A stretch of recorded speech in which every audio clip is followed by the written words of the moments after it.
So this is what I see at facebook.com/Darcy Leech author, which is the Facebook page that I built for my author identity online.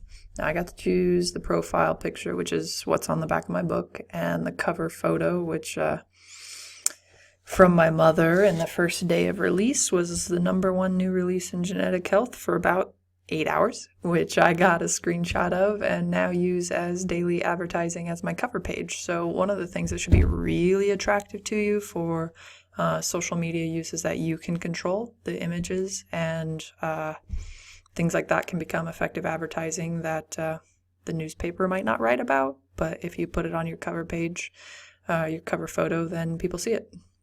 So I have built up about 1,400 likes. You can see there's 32 this week, and that's really event driven, as I've had a couple events this week, so I've gotten some new friends and some new likes.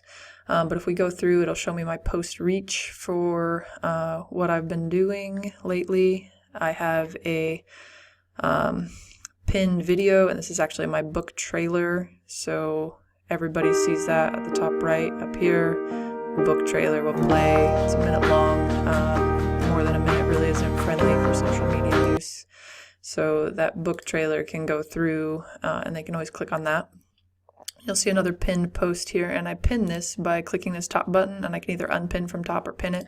But this is the advertisement I showed you that had been so effective. So it is kind of part of my digital identity, is that this is the top post whenever someone goes to my Darcy Leech author from my mother page.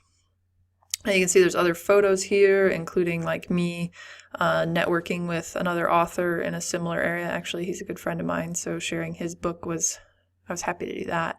And then videos, this is me speaking at a muscle walk. So again, event driven, my trailers here. But the cool thing is that I'm able to track these things. So my latest post, I can see that less than 500 people have reached it. It doesn't have the little fire sign. That's not going to be one of the hottest. But this one down here, now I shared a post from somebody else, but it has almost 5,000 people that it's reached. It's popular content. It has 17 interactions there. But here's the most important part. From my page, this has been shared 29 additional times. Now that doesn't necessarily come with my name attached or sell me books. But again, one of our key uses for social media is to offer a service of value. So by sharing this article written by somebody else through my page, of course they get credit for it. There's no plagiarism there. People share articles on Facebook all the time. But what that does is the people that are tapped into me because they are my target audience, they're interested in the content, we connect. This post was very successful for them, and they appreciate that type of content going out for me. And you'll appreciate this type of content because on my post right now, the Kansas Author Club presentation I did includes the slides that you could make a copy of yourself if you have a Google account. But you can go through the whole presentation by clicking there. So again, offering a service of value. That's why I'd put my publishing and marketing tips online for free. Service of value. Hopefully that engagement creates a spread for the book and better sales for me down the road, not because I care about the dollars, but because I care about the message and hope it reaches the right hands. So now that we've explored a little bit, we're going to talk about the importance of knowing your medium and your audience. Now, there are lots of different social media mediums like Facebook, Twitter, Instagram, Snapchat, Kik, all those types of things, Pinterest. And what you need to do is you need to look at who your target audience is, what social media form they're most likely to be using, and how you can successfully use it to adapt to them. Now, the truth is not every social media platform is worth it, and some are harder to advertise on than others. Snapchat's really hard to advertise on. Now, I've seen marketers do it successfully, but it's not built for advertising. It wants to feel very organic in its social media use. So what you need to do is you need to read about marketing on the specific social media platform that you want to invest in and build your profile purposefully. Now, here's my best advice. Facebook is always going to connect you to the people most invested in you. It's the most personal of the formats. And if you look at the age of your readers, you can maybe target a different format if it's the tweens, or if you're looking for more professional readers, LinkedIn is great. But what you need to know is the people most connected to your past, your history, and your success as a person probably are on Facebook. And that's where you're going to find the most traction to start. So I didn't go to college for social media or marketing, but what I did was this New Year's resolution, I decided I would read a book per week about social media marketing. So I got a Kindle Unlimited subscription. I took my smartphone, and when I was sitting alone for 5-10 minutes, I'd scroll through 5-10 pages of an ebook written within the last 12 months about social media marketing. So I'd read about marketing your book on Facebook or business and Twitter or Instagram for authors. There's a lot of books out there. And the most important thing really is those last 12 months, because social media platforms change so quickly. Reading an out-of-date book won't do you any good. So while I could toss out titles, you want to do the research in the moment, and you want to pick the platform that is going to have the most traction with your audience, and read as many books as you can really about marketing, and then get your feet wet as you can. But the more you know about social media, psychology, rhetoric, and marketing, the better off you are in building and engineering your platform. So you want to have a specific target audience. If you don't have that, marketing matters a lot less. You have to have an audience in mind. You need messages of value, and you are offering a service through your online platform, not marketing first, messages of value first. You want to match the medium, make sure that you're investing in a medium that will give you some traction, but then learn about the audience of the medium, learn about the typical user, observe the type of posts there, and then try to fit the niche that you can with your target audience on that specific platform. And the truth about authors is that we need event-driven book sales. If we don't show up in person, the online stuff really doesn't matter until we're super famous. Your effort should go on in line in building a professional web page, by having the platform, by having an author page on Facebook, Twitter, Instagram, whatever it takes. And you need to put a lot of effort online, because you need that digital ink to stick. But in order for the online to take off, it has to have those physical events too. Now, I am a nonfiction author, and speaking really is my meat and potatoes. If I can get in front of people and talk, I'm going to sell some books. The story's compelling. It's very human. It is a memoir, so meeting me is part of the story, meeting my dad's part of the story. But those events where I get to talk, where I can hand out a business card that links them to my Facebook, to my author page, those types of things build up a lot of traction. I need those events. So whether or not I make money at every event, I advertise at every event, and it sticks, because I have built a purposeful online platform. So for events to take off, you need digital ink. And I'm going to talk to you about a couple of the ways you can create digital ink. Now, on your Facebook author page, you'll have a section called Events. And events, you should kind of look at this as a resume in ways, because anytime you post an event, people can be invited, and that's a good way. If you can geographically target your invitations, and you can get people, it's targeted advertising for your events. Events will get filtered a little higher in the Facebook feed if they're well targeted, well designed, and you got some engagement, but people can see where I've been from this. Now, another thing where I have digital ink is on my author page. So if I go to darcyleech.com/events, you're going to notice that I haven't deleted any of the events off of this.